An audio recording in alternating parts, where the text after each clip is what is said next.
It's Turin, and it's probably Gregg Popovich's toughest test in Europe so far. The new Italian powerhouse known as Juventus take on Manchester United at home next. Well, there could have been better times for Manchester United to take on Juventus in match day 2 of this season's Champions League. We're in Turin, and it is going to be difficult because Coach Pop is on a real low at the moment. 2 consecutive losses against Newport County and West Ham United in the Carabao Cup and Premier League respectively. And now he's got the impossible task, or seemingly impossible task, of Cristiano Ronaldo and his much more powerful Juventus side.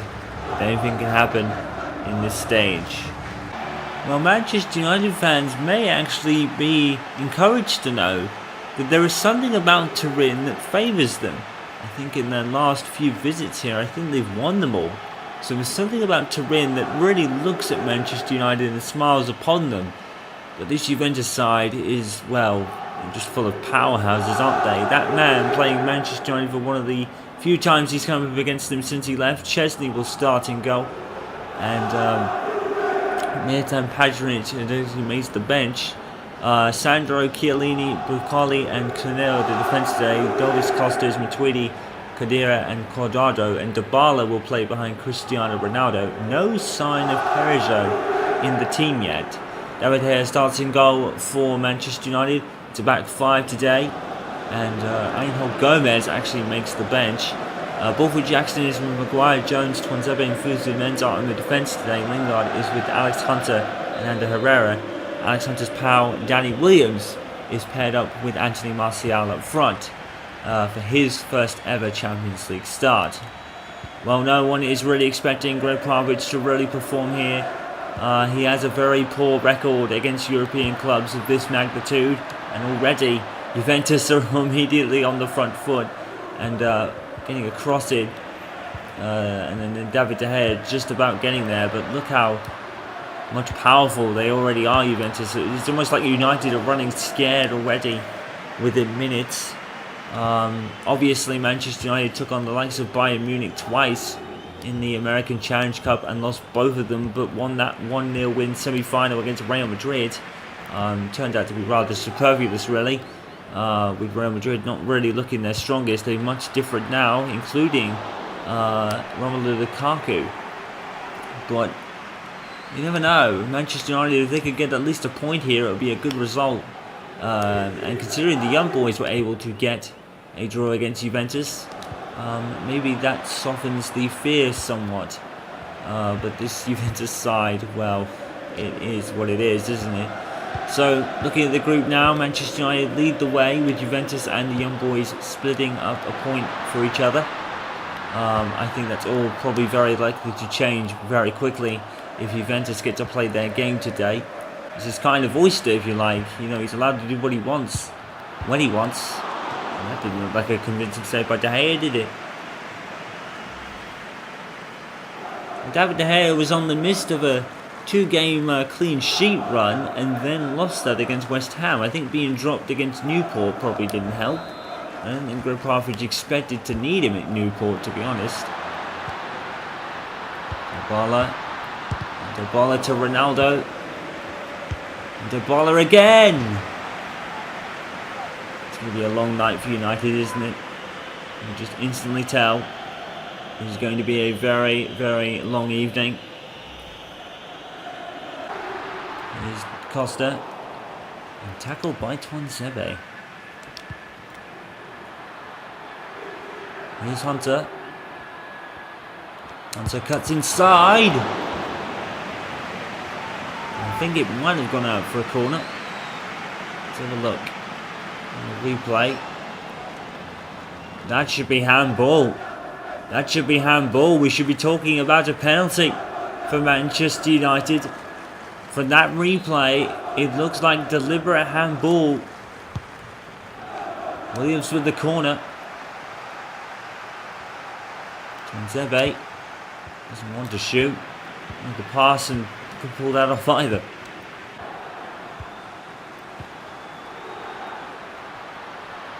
Matuidi.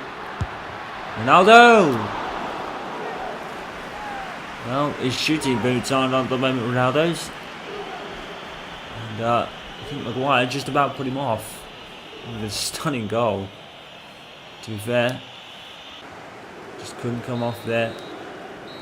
Well, Manchester United, it's kind of job done because it is an away fixture where you don't lose. So, in a way, job done. And Cristiano Ronaldo, despite 5 attempts, has missed them all. And had probably a couple saved by De Gea in the process too. And, well, Manchester United, they'll be happy with the performance considering the situation. But they've rarely tested the goalkeeper. So, we're probably looking at another Valencia situation at the break. It does seem like that. 0-0, like it was in the first match. They probably could catch Juventus out on a break. And there goes Fosu Mensah of all people. It's fallen to Hunter, I think. And it was blocked in the end. But Fosu Mensah, there's something about him at the moment. He's just his star is shining brightest of all. I think it's Gregg Popovich and the fact that he wanted Fosu Mensah back from his loan. Couldn't do it. By the time he'd gone in, the loan had been finalised. And handball, is that given against Maguire? The referee, what does he give it? I think it was probably a free kick on the brink of it, I'm not sure. Planic has come on for Sami Khedira. I don't think it's a free kick. It's a free kick and it's Cristiano Ronaldo. Well, I think we know what the end result is going to be here. Oh, it's going to be straight to the wall. Ronaldo off the post on the rebound. And, well, I think Ronaldo has certainly struck better in his time. But that one, not so much. And Herrera, great effort there. And to keep the ball as well. Manchester United keep coming forward. It's Fosu Mensah. And he's tackled by Sandro. As soon as United seem to get a foothold, Juventus are right there to get them off the ball again. And Valera has come on for Cuadrado, so there's still no sign of Perisic. Ronaldo. Dybala. And Ronaldo deflected that off Jones. And Dybala's going for Ronaldo and it's in the top corner. And Phil Jones will have to take the blame for that. And of course Cristiano Ronaldo makes it 1-0. And it's just going from bad to worse for Gregg Popovich at the moment. No signs of slowing down. And I think the blame for that will fall squarely at the feet of Phil Jones. Ronaldo read it and then Phil Jones just makes a calamity of it. And Ronaldo does not miss. And he makes it 1-0. No way the head is getting to that. And Phil Jones is clear. It was just an all-round calamity. And, well, Ronaldo can't give him that opportunity, can you? He makes it 1-0. And United have it all to do. They did all the hard work and now it's all been undone. And Juventus are 1-up. And it's only going to get worse. And meanwhile, CSKA Moscow have turned it completely around against Victoria Plzen. They had a 1-0 lead, and now CSKA have turned it completely around, and now they're 2-1 up themselves. Some good play there, and Hunter going to get in front of his defender. United have, well, they looked threatening because Juventus, to be fair to them, have been great defensively, to be honest. Martial is cut in. Oh, Martial's gone full pelt.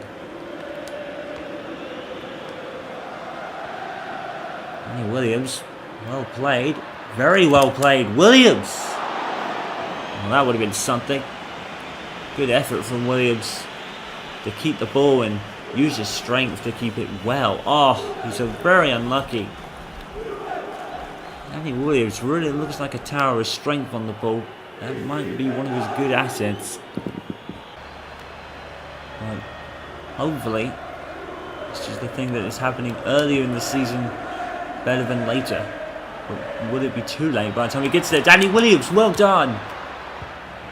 And no foul given. And out of time. And, well, superb individual performances by Fosu Mensah and Danny Williams in particular. But United lose again.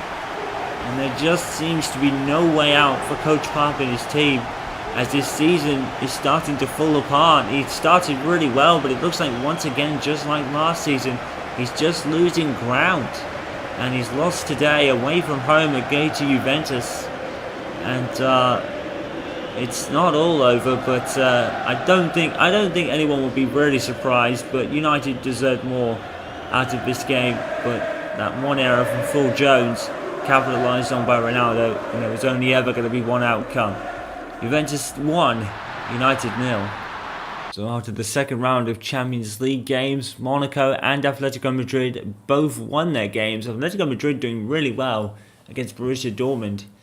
Despite being held by Club Brugge in the first match, they recovered well and won against Dortmund as AS Monaco beat Club Brugge by 2-1, meaning that it's all square in the first two spots of Group A, with Monaco leading the way on goal difference, I assume. In Group B, it's FC Barcelona and Spurs, which are no real surprises, to be honest, although Spurs do deserve an honourable mention. In the second round of games, Barcelona actually beat Spurs by 2-1, probably no surprises there. PSV actually held Inter to a 0-0 draw, meaning Barcelona ahead by a point, Spurs on 3, and Inter only on 2 after no wins so far and only 2 draws. In Group C, it's Liverpool, who have recovered well after a draw against, I think it was Napoli. Last game's heroes, Panathinaikos, absolutely thumped by Liverpool after pulling off a shock 2-0 win against PSG. They're back down to earth with a 4-0 thumping from Liverpool. PSG seem to be struggling. They've only scored a point after only getting a 1-1 draw against Napoli, so that leaves them bottom of Group C, would you believe? And then Napoli ahead of them, and Panathinaikos in the qualifying spot alongside Liverpool. In Group D, it's Schalke and Porto leading the way. Schalke absolutely dominating after a 2-1 win against Galatasaray. Porto making short work of lucrative Moscow, meaning that Schalke and Porto in the qualification spots, Porto with their first 3 points of the competition, go ahead because Moscow and Galatasaray only earned a point from the last fixtures. In Group E, Bayern Munich making short work of their group at the moment after a 2-0 win against Benfica. Ajax beat Athens by 1-0. These were the two teams that looked like going through, and it looks like being the answer on that one. Bayern with 2 out of 2, and Ajax with 4 out of 6 as well. In Group F, Hoffenheim are leading the group, would you believe? The TSG Hoffenheim having a blinder of a Champions League. They actually beat Lyon after following on from their win at Manchester City. So they've actually won both their games, believe it or not. Manchester City grabbing their first win of the competition against Shakhtar Donetsk by 1-0. In Group G, Real Madrid, last season's champions, almost no surprise. They won 3-0 against Roma, completely decimating them, to be honest. CSKA Moscow and Victoria Plzen held each other to a 2-2 draw. But as you would expect, the usual success between Group G are the ones in the qualification spots at this very moment. And finally, in Group H, no real surprises. Juventus take the lead of the group after beating Manchester United by 1-0. Valencia beating Young Boys by 3-0. So again, it's the usual suspects in the first two spots, but Valencia behind Manchester United, I'm assuming, on goal difference. Well, maybe under normal circumstances, Newcastle United would have initially feared this matchup at the start of this season, but Manchester United are on a real down streak right now, losing the last 3 in all competitions. From the Carabao Cup to the Champions League, United's form is in a real dip at the moment, and it could be lucky that they're having this dip now rather than later in the season, but I think everyone's worst fears are being confirmed about this season, with no change at Manchester City, and with City winning 7 out of 7 and United in form like this, we are looking like a very familiar situation, aren't we? We're looking at last season all over again, even with Gregg Popovich is more of his squad than was anticipated. Nobody was expecting him to win the league anyway, but to bring the gap down, it might prove a bit more difficult. And Gregg Popovich really doesn't know where to turn. And most of the players have come out and said, look, we're just in a funk right now, and we need to try and fight our way out of it. So I think there's no doubt that the fans and players and board all support Gregg Popovich, and they just accept that it's just not working right now, and all teams have this. So that air of stability can still go on, even in funks like this. United, for the team today, David De Gea starts in goal with Darwin, Smalley, Jones, Lindelof and Dalot today. Zaha is with Fred, Pogba and Piera. That's the four-man midfield today. Danny Williams and Alex Hunter actually go on the pitch together in a formation where Williams plays behind his best buddy. Delcolo plays in goal for Newcastle today. Yedlin is with Loftus, Luteri and Dummett, the new signing from Watford. Richie is with Almore, Shelby and Kennedy, and Alphonse Perez is going to be playing behind Solomon Rondon. John Joe Selby, not a favourite here, so he's probably going to get quite the hostile reaction from the fans today.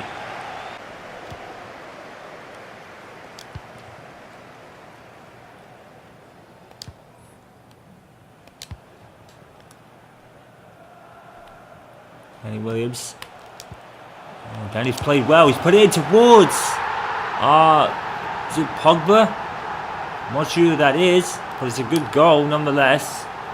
What a cross by Williams, and it was Wilfred Zaha of all people who has scored. Well, what a cross by Danny Williams, and just like it's West Ham, I think it was, Zaha has put United ahead very early on here, and that's paid dividends. Zaha is onside. Well picked out by Zaha. I'm not sure if Williams intended that in the first place, but he'll certainly take the assist. Could that be the goal that lights up Gregg Popovich's season a little bit? He needs to hope City can break strides somewhere, but is that possible? Well, whatever the case, Manchester United do have the lead for now. Wilfred Zaha makes it 1-0 to Manchester United. It was like this at West Ham, and they totally overturned it. And Wilfred Zaha.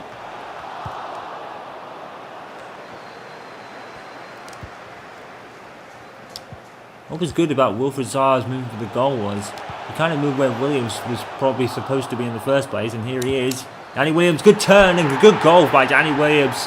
2-0 to Manchester United. That's much more like it. And finally, something is going right for Gregg Popovich's side.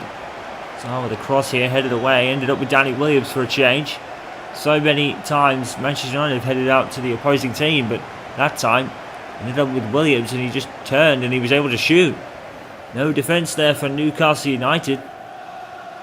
And Danny Williams takes full advantage, and it's 2-0 to United in 25 minutes. This is much more like it now from this Manchester United side, and a side known for scoring goals in the first 10 or so games of the season almost. And we'll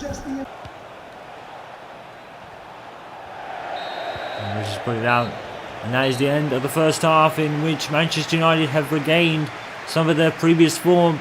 They are 2-0 up, thanks to goals from Wilfred Zaha and Danny Williams, regaining a bit of that old form they had at the start of the season. And this could just be the result they need to kick-start back into gear. Manchester United 2, Newcastle United 0.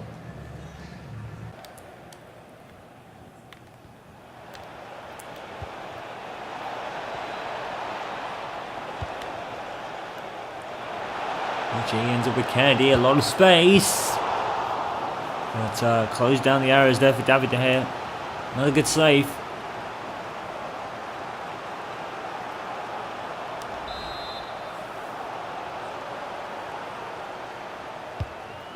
Richie with the corner. Oh, David De Gea. Oh, he's only punched it out.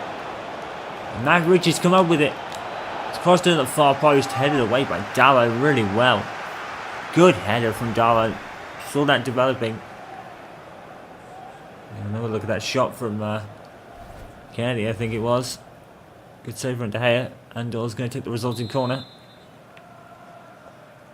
from the following scenario. Headed away by Danny Williams.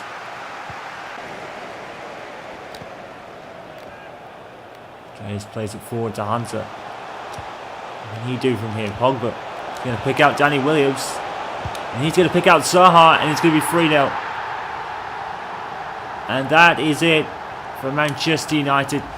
That is the game. And United looking back to their former selves. Wilfried Zaha most alert to the deflected shot away from Danny Williams. And Zaha straight for the keeper, really should be doing much better. But the shot from Zaha was much too powerful. And it is 3-0 to Gregg Popovich's team. And I think that's the first time they've scored more than 2 this season. And it's been 2 different scorers of the 3 as well. It's looking like the old Manchester United here now. Manchester United 3, Newcastle 0. Triple substitution in the offing for Manchester United for the final 10 minutes. Anthony Martial, Pierre Sanchez and Rashford all coming on for Zaha, Pierre and Alex Hunter. Rashford, Alexis Sanchez. Wonderful ball. Rashford is brought down and the referee has pointed to the spot. And no, he's pointed to offside. My apologies. Oh, Rashford's unlucky. He probably would have got a penalty if he stayed on side. Good call by the linesman there. Very good call indeed. Pogba. And this is much more like it. Gregg Popovich football. Rashford cuts in. And goal for Marcus Rashford is 4-0.